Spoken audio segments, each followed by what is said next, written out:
तारीख 23 मार्च, जगह जम्मू कश्मीर का कठुआ जिला। सनैल गांव के लोगों ने कुछ अजनबी चेहरों को देखा। उनकी चाल और भाषा जानी पहचानी सी नहीं लग रही थी। कुछ ही घंटों बाद इलाके में गोलियों की आवाज गूंजने लगी। खबर आई कि आतंकियों और सुरक्षा बलों के बीच मुठभेड़ शुरू हो चुकी है। खबर वादी से सरकारी दफ्तर तक पहुंची तो एक गाड़ी घटनास्थल की तरफ बढ़ने लगी। सुरक्षा बल के साथ एक अफसर भी पहुंचे। बदन पर बस पुलिस की वर्दी, ना कोई हेलमेट, ना ही कोई बुलेट प्रूफ जैकेट। चंद जवानों के साथ ये 56 साल उम्र के अफसर हाथ में AK-47 राइफल लेकर जंगल की तरफ कूच करने लगे। निगाहें उन आतंकियों की तलाश में जिन्होंने जवानों पर गोली चलाई। ये अफसर थे जम्मू कश्मीर के DGP IPS नलिन प्रभात। ये जो तस्वीर आपके स्क्रीन पर दिख रही है, ये उस दौर में खूब वायरल भी हुई थी। जानते हैं क्यों? इसलिए क्योंकि बीते 30 सालों में ऐसा नज़ारा लोगों ने नहीं देखा था। आमतौर पर इस स्तर के अधिकारी घटनास्थल पर नहीं जाते, आदेश देते हैं, रिपोर्ट लेते हैं और मीडिया से बातचीत करते हैं। लेकिन नलिन प्रभात ने खुद ही मैदान पर जाकर मोर्चा संभाला। आधी रात तक जंगलों में सर्च ऑपरेशन किया और फिर सुबह दोबारा से आतंकियों की तलाश में निकल पड़े। आम नागरिक से लेकर सुरक्षा बल के जवान यही सोच रहे थे कि जम्मू कश्मीर पुलिस का मुखिया खुद बंदूक लेकर जंगल में उतरा। 3 दिनों तक ऑपरेशन चलने के बाद नलिन सामने आए, मीडिया के पूरी घटना भी बताया कि कैसे आतंकियों ने घात लगाकर जवानों पर हमला किया और कैसे जवानों ने 5 आतंकियों को जंगल में ढूंढकर मौत के घाट उतारा। 4 जवानों की शहादत की खबर भी दी। शहादत की बात के तुरंत ही बाद बुलंद हौसले और कड़क आवाज में IPS नलिन ने कहा था, हमारे शहीदों की भरपाई बातों से नहीं होगी, वो केवल काम से होगी। J&K पुलिस, मैं आप सबको बताना चाहूंगा, J&K पुलिस का हमारा ना इरादा कमजोर हुआ है, ना हमारा मकसद हमसे कहीं दूर है। मकसद भी साफ है, इरादा भी मजबूत है और जज्बे की तो कभी कमी नहीं थी। जम्मू कश्मीर पुलिस की कमान संभालने के बाद संभवतः ये पहली बार ही था जब नलिन का ऐसा रूप मीडिया के कैमरे में कैद हुआ था।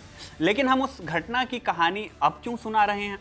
इसलिए क्योंकि 22 अप्रैल को पहलगाम की घटना के बाद सबकी निगाहें एक बार दोबारा से IPS नलिन प्रभात पर हैं। उम्मीद है कि कठुआ के जैसे ही पहलगाम के जिम्मेदारों को भी निस्तेनाबूद किया जाएगा।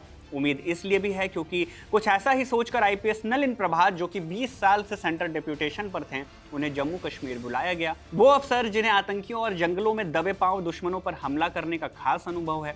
वो अफसर जिनके रिटायरमेंट में बस 3 साल बचे हैं, लेकिन हौसला इतना बुलंद कि सरकार ने उन्हें दफ्तर में बैठकर रणनीति बनाने के बजाय जमीन पर जवानों का मोर्चा संभालने के लिए चुना। इस वीडियो में हम IPS नलिन प्रभात की बात करेंगे, बताएंगे कि उनका जंगलों से क्या नाता रहा, 20 साल तक सेंटर डेप्यूटेशन पर रहने वाले अफसर को क्यों आतंकियों के बीच उतारा गया।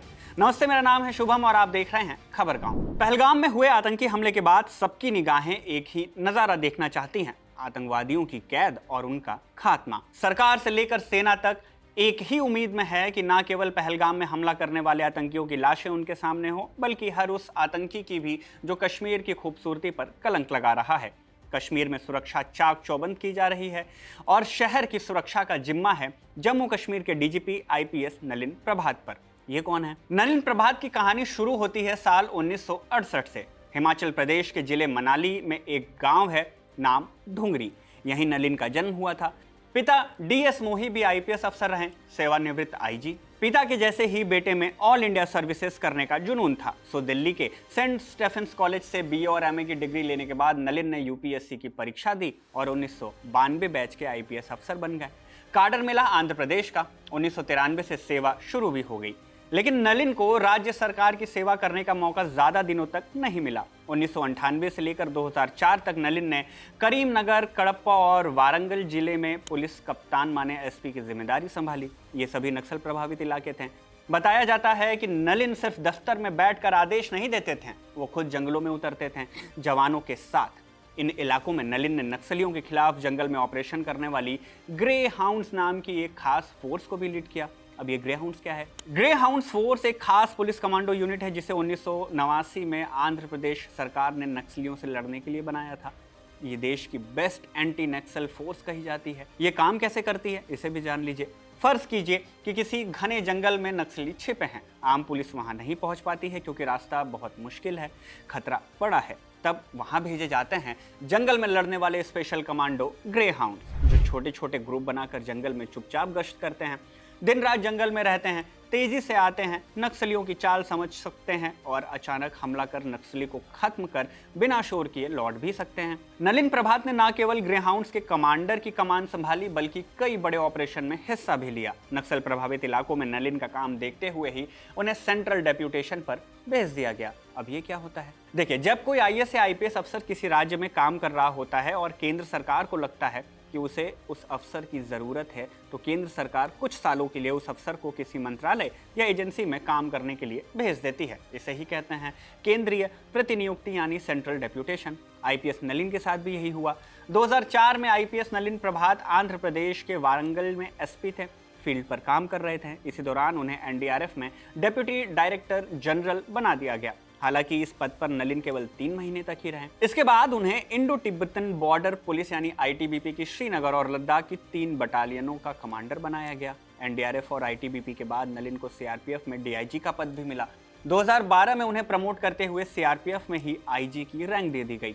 आईजी के बाद दोबारा से प्रमोशन हुआ और प्रभात को सीआरपीएफ का additional director general and special DG बना दिया गया। नलिन के करियर पर नजर डालें तो अशांत क्षेत्रों में काम करने का लंबा अनुभव उनके पास रहा, इसलिए उन्हें ये जिम्मेदारियां बार बार दी जाती हैं। चाहे कश्मीर के ऑपरेशन रेंज में आतंकियों से मोर्चा लेने की बात हो या फिर बस्तर में नक्सलियों पर नकेल कसने की बात, आईपीएस नलिन प्रभात सिर्फ एक सीनियर पुलिस अफसर ही नहीं, मैदान में उतरने वाले बहादुर अफसर के तौर पर भी जाने गए। यही वजह है कि उन्हें भारत सरकार और राज्यों की ओर से कई बहादुरी के पदक, सम्मान पत्र और सराहनाएं मिली।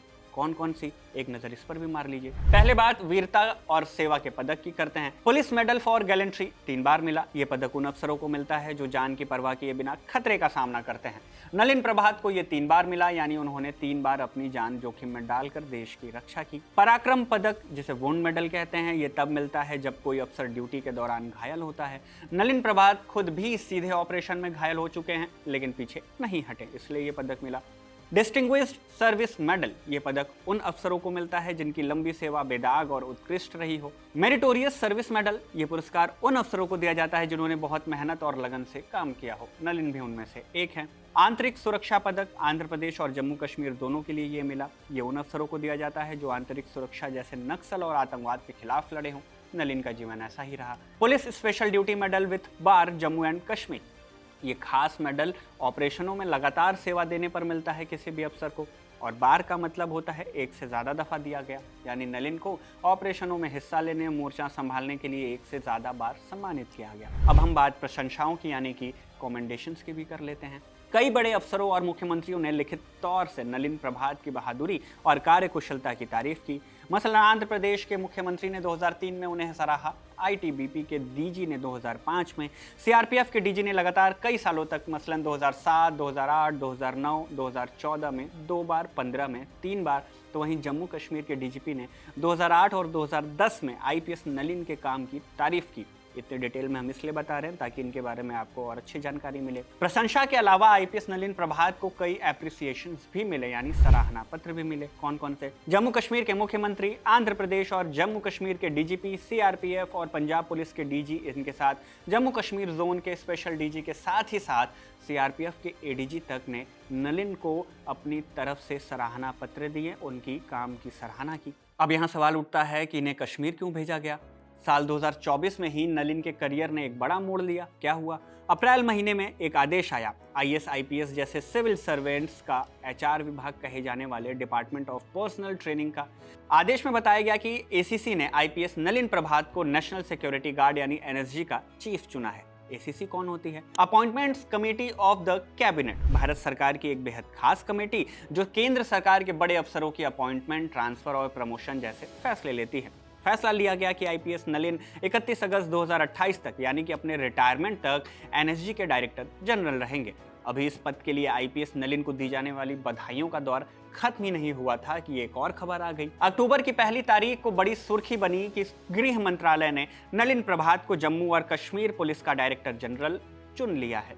कारण बताया गया कि जून के महीने से ही जम्मू क्षेत्र में आतंकवादी गतिविधियां की जा रही हैं, यानी आतंकी गतिविधियां देखी जा रही हैं। सुरक्षा बलों को भी नुकसान हो रहा है। इन पर नकेल कसने के लिए सरकार ने बड़ा फैसला लिया और 20 साल से सेंटर डेपुटेशन पर सेवाएं दे रहे आईपीएस नलिन प्रभात को मैदान पर उतार दिया गया। नलिन के बतौर डीजीपी बहाली को लेकर मीडिया चैनल्स ने खूब चर्चा की। किसी ने कहा कि कश्मीर के आतंकियों की अब खैर नहीं, किसी ने इन्हें सिंघम कहा तो किसी ने कश्मीर में अशांति फैलाने वालों के खात्मे की शुरुआत कह दी। पुलिस के कमान संभालने के बाद नलिन मैदान पर भी उतरे, भारत पाक सीमा का दौरा किया और कठुआ रेंज में सुरक्षा व्यवस्थाओं को बढ़ाने की बात कही और आने वाली चुनौतियों के लिए भी तैयारी शुरू कर दी। और जब मार्च के महीने में कठुआ से आतंकी हमले की खबर आई तो खुद जवानों के साथ आगे बढ़कर मोर्चे संभालने निकल गए। हालांकि असली चुनौती अभी आगे है। पहलगाम हमले के बाद से ही कश्मीर में सुरक्षा व्यवस्था पर सवाल खड़े हुए हैं। सवाल नलिन पर भी उठ रहे हैं। व्यवस्था अगर इतनी चाक चौबंद थी तो इतना बड़ा हमला कैसे हो गया? इसी बहस के बीच एक और चर्चा आ गई। 29 अप्रैल को द न्यू इंडियन में एक रिपोर्ट छपी जिसका शीर्षक था before Pahalgam J&K DGP on buying spray. Report में आईपीएस नलिन की संपत्तियों पर सवाल खड़े किए गए। खबर की जानकारी नलिन के ही दिए हुए स्टेटमेंट से ली गई। कैसा स्टेटमेंट? 2023 का statement of immovable property return for the year. अब ये क्या होता है? सरकारी अफसरों जैसे आईएएस, आईपीएस और आईएएस आदि को हर साल सरकार को अपनी कुल अचल संपत्तियों का ब्यौरा देना होता है। बताना होता है कि उनके नाम या फिर उनके परिवार के नाम पर कौन कौन सी अचल संपत्तियां हैं। नलिन प्रभात ने भी बताया। क्या बताया? कितनी संपत्ति है? नलिन के दिए हुए स्टेटमेंट से पता चलता है कि उनके पास कुल्लू हिमाचल में कुल 14.5 बीघा जमीन है। मां के नाम से खरीदी गई, बाद में ओनरशिप को ट्रांसफर किया गया। पंजाब में करीब 38 बीघा जमीन और एक फ्लैट है, जिनमें से कुछ प्रॉपर्टी नलिन के नाम है, कुछ विरासत में मिली और कुछ पत्नी और बेटे के नाम पर है। चंडीगढ़ में 2 बंगले हैं, एक पिता से विरासत के तौर पर मिला, एक नलिन के साथ ही साथ पत्नी और बेटे के नाम पर है। आंध्र प्रदेश के गुंटूर में भी एक प्लॉट है, इस पर नाम नलिन का ही है। इन सारी प्रॉपर्टीज का प्रेजेंट वैल्यूएशन जो नलिन ने डिक्लेयर किया वो करीब 94 करोड़ रुपए का है। इसी ब्यौरे में नलिन ने अपनी सैलरी भी बताई। पर्क्स एंड बेनिफिट्स हटाकर कुल 2,24,100 रुपया महीना। इस मामले में हालांकि नोट करिएगा कि सर्विस नियमों के हिसाब से संपत्ति का फुल डिस्क्लोजर पहले ही कर दिया गया था, यानी इसकी इंफॉर्मेशन पहले से दे दी गई थी। इस मामले में एक बात और कि नलिन पर गृह मंत्रालय ने कोई स्टेटमेंट जारी नहीं किया, ना कोई जांच की बात कही। मीडिया रिपोर्ट्स में इनका जिक्र आया था तो हम भी ये बात नथी कर रहे हैं। फिलहाल आने वाले दिनों में नलिन प्रभात के ऊपर बड़ी जिम्मेदारियां हैं। कश्मीर में सुरक्षा चाक चौबंद करने के अलावा आतंकियों पर नकेल कसने और आईएसआई मुखबिरों को पकड़ने की जिम्मेदारी में डीजीपी खुद एक बड़े स्टेक होल्डर हैं। आईपीएस नलिन की पूरी कहानी पर आप क्या राय रखते हैं? कमेंट करके हमें जरूर बताइएगा। इस वीडियो को शूट करने में मदद की मेरे साथी इरशाद ने। मेरा नाम है शुभम और आप देख रहे हैं खबरगांव।